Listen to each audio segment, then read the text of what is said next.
400 Grands Prix. Une écurie née d'une canette qui voulait faire du sport auto, devenue machine à gagner.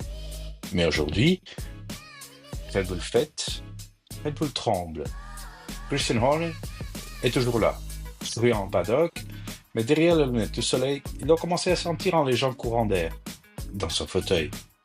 Vous écoutez Freinage tardif, épisode spécial. Red Bull fête ses 400 départs et le remords repart de plus belle. Lancé en 2005 sur les cendres de Jaguar, Red Bull est passé du statut de team branché à empire.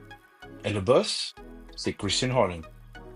20 ans à la tête de l'équipe, le mec a connu Vettel ado, Verstappen rebelle et Marco toujours grognon. Résultat, 123 victoires, 285 podiums, 8 titres pilotes, 6 titres constructeurs, un CV aussi long qu'un dimanche sans DRS. Et ce week-end à Imola, tout le monde prépare les ballons, les gâteaux, la vidéo souvenir sur écran géant, mais derrière les coulisses, ambiance plus tendue. Il y a des rumeurs qui commencent à faire autant de bruit qu'en V10 en fond de ligne droite. Alors là, accrochez-vous. Entre les lignes des articles italiens et autrichiens, on a presque l'impression de suivre une telenovela version paddock. Genre, dans l'épisode de cette semaine, Christian découvre que il a peut-être plus de soutien du clan thaïlandais, mais que l'héritier autrichien Marc Matesi, lui, prépare un coup de théâtre. Le tout pendant que Max boude parce que la voiture vire et que Perez demande encore une rallonge de contrat. Oui, vous ne rêvez pas. Certains disent que Horner est sous pression s'il n'y a pas de miracle à Imola. D'autres disent que non, que tout ça, c'est du vent pour saboter les festivités. Et au milieu, Christian, toujours en costard, impeccable, genre moi, stressé, jamais, j'ai un contrat jusqu'en 2030 et 3 réunions avec Ford cet après-midi.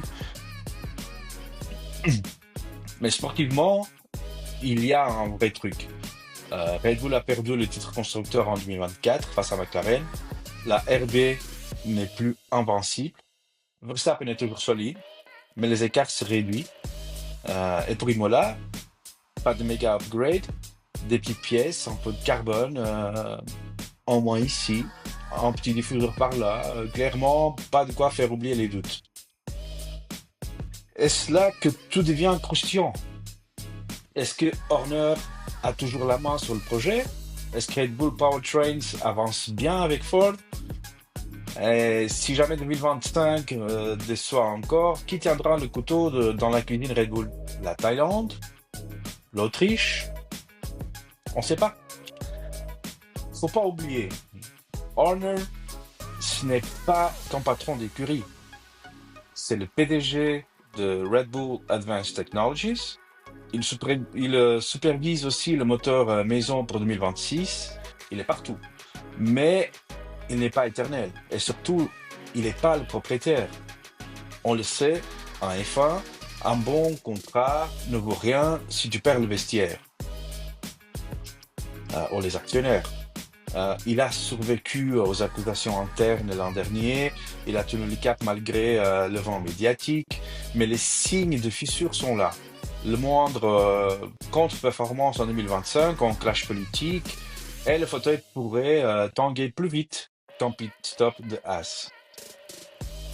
Alors oui, on va lever le verre à Imola, ressortir les images de Vettel en 2010, Verstappen en 2021, des sauts dans la piscine à Monaco, mais derrière les sourires, il y a un vrai stress parce que Red Bull n'a plus la marge d'avant.